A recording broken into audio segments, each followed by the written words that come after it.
triple C, I'ma make him bend the knee. Rolling with the triple C, don't really got the heat. Even when you feel low, you can still go. Even when you feel slow, you can still go.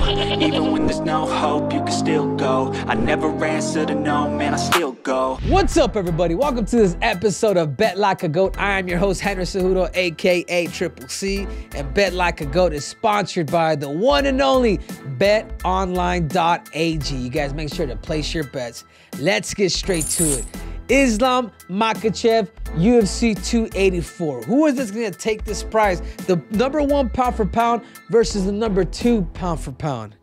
Guys, when I think of this fight, it excites me. I am kind of mind-boggled that I haven't seen enough marketing around this fight. I don't know if it's a power slap power, whatever that may be, but if there's one fight that I'm really looking forward to is Islam Makhachev versus Alexander Volkanovski. Guys, as much shizness that I talk about Alexander Volkanovski, he is one guy that I really look forward to actually watching fight.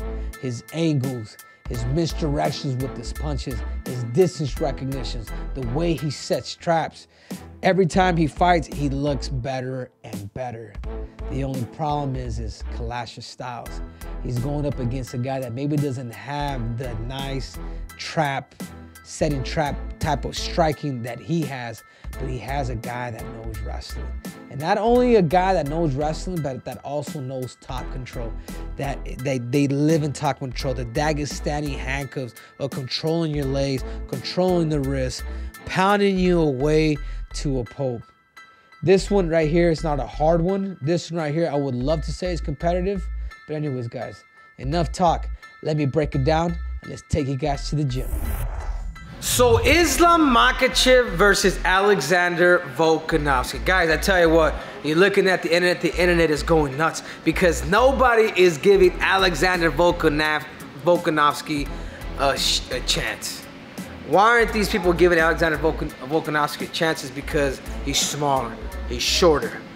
But those are not the reasons, guys. There's been a lot of world champions in the sport of wrestling, me being one of them, where you're able to be short and still be able to win. But the key factor in this fight is going to be the dominance that Islam Makhachev has on the takedowns and the top control. What are the keys for Alexander Volkanovski to win? I said it before, guys. He needs to play cat and mouse. He needs to be the mouse, and he needs to wait for Islam to come in to be able to catch that power and actually go. Do his signature, smoking the right, throwing the left, and then coming hard in with the right. Or he's pretty much wait for him to come in, pepper that jab, whew, he comes in, boom, throw that right hand. These are the chances that Alexander Volkanovski has. But will he do that against a dominant competitor like Islam Makhachev? Because I will say something about Islam Makhachev. He knows when to invest in his striking. He doesn't start striking right away. And there's another thing that I will give him is these guys are freestyle fighters. They don't necessarily have one base. Khabib, those guys, they just throw. They don't fake. They're not smooth. They're not slick. But they do know the tactical game. And when is it they're going to actually pull the trigger? When is it that they're actually going to let you up to start striking to maybe even finish you? But my biggest thing with Islam, and I'm going to have to give him kudos, is his hands are always up. So even if Volkanovski does throw, his hands are always up. Go ahead, throw. His hands are always up. He will be able to see it, and even if he does get clipped, it's okay because it's penetrating through the gloves to eventually catch his chin or something. These guys have big heads anyways. But for him, and something that he does very well is he smokes the hands. He smokes to eventually come in and get you, to be able to take you down. And then this is where the Dagestani style of fighting comes in. He's gonna lace you up, he's gonna grab your wrist, and he is just gonna pretty much ground and pound you, handcuff you, make you work to eventually get the finish. You know, he likes to do Americanas, whether they're up top, but all these guys, they live in this position. They live in this position right here. They live in this position, but they're gonna hurt you first. They're gonna invest in damage and then eventually come back and catch the submissions. From arm triangles to Americanas to Kimuras. I mean, they're doing it all. And right here I have none other than the greatest combat coach of all time, Captain America, my coach, and just want to get his 2 cents on this breakdown. Yeah, you know what? I agree that he's taking a big step up going against a grappler. Henry, as a champ, he was going up as the grappler going against a striker when we went against Marias.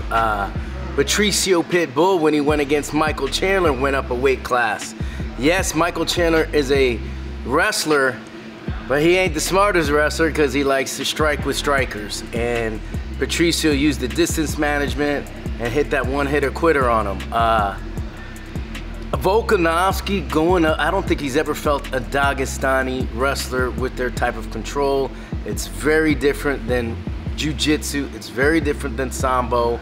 I believe that they're going to be trying to do heel hooks on him. They're prepared for that. I just don't see Volkanovski being able to stay on his feet and withstand the ground and top game of Islam Makhachev. He's going to be too big. They're having 36 plus hours to recover. Volkanovski's going up a weight class. Islam's going to dominate him on the ground. That's how I see it. Every champ that's ever gone up has most likely been a wrestler and won, or they went against a wrestler. Conor McGregor did go against Eddie Alvarez, but Eddie Alvarez wanted to strike with him.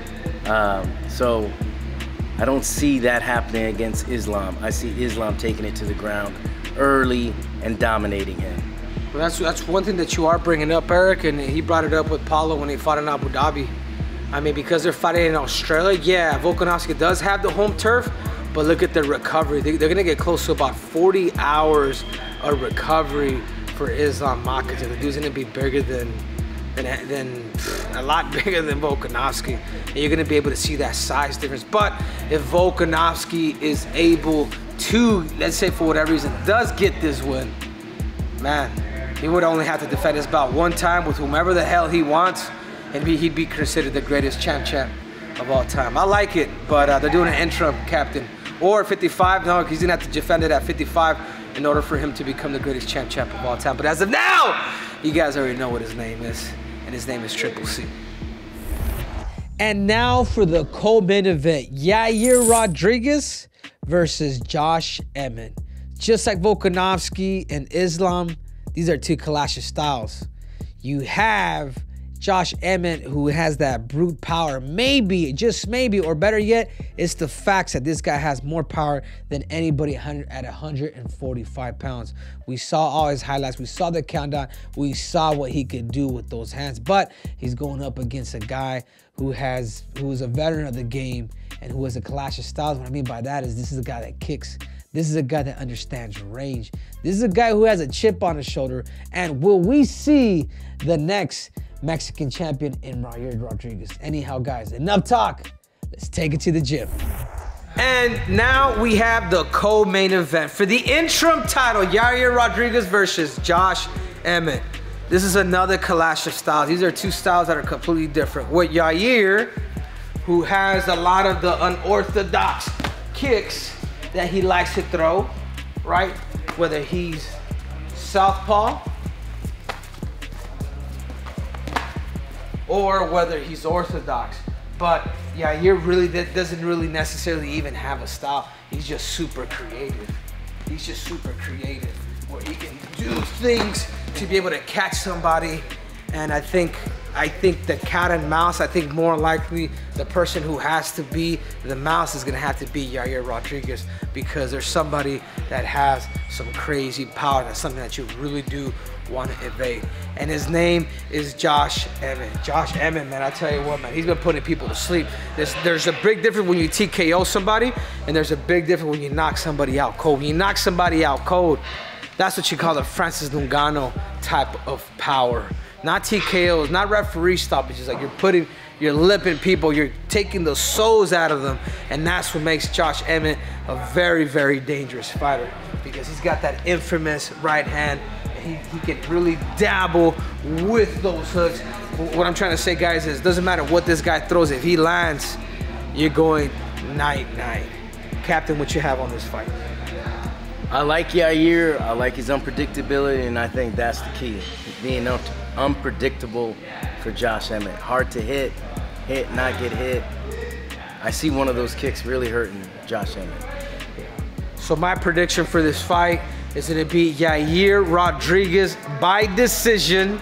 I just see it coming, dude. I can just see him dancing and prancing and sticking up with leg kicks, catching his distance, never allowing Josh Emmett to come in. And I can see Yair, because of his conditioning of him training in Toluca, Mexico, which is one of the highest altitudes in the whole world. So for that reason, I have Yair Rodriguez by decision, and you can say, and new interim champion of the world.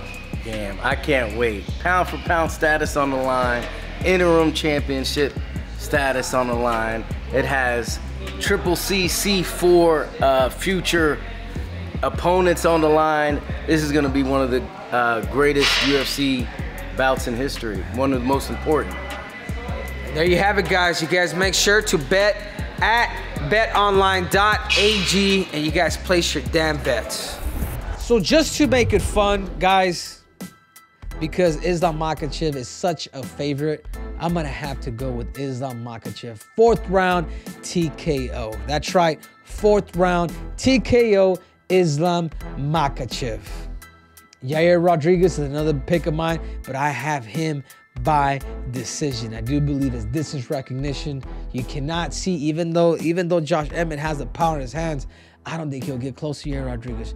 Yair Rodriguez is a little too smart. He's got that chip on his shoulder. So for that reason, I am going Yair Rodriguez by decision, and I am going Islam Makhachev, a 4th round TKO. Guys, here are the rest of my picks. You guys make sure to go to betonline.ag and place your bets, because Triple C said so. Thank you guys for watching Bet Like a Goat. I'm your host, Henry Cejudo, aka Triple C, and we will deliver. And we are out. So thank you guys again for watching. It means a lot to me. So you guys remember, there's more breakdowns, there's more technique, there's more tactics, and there's definitely more cringe. So make sure to subscribe and click on that button. I'm out!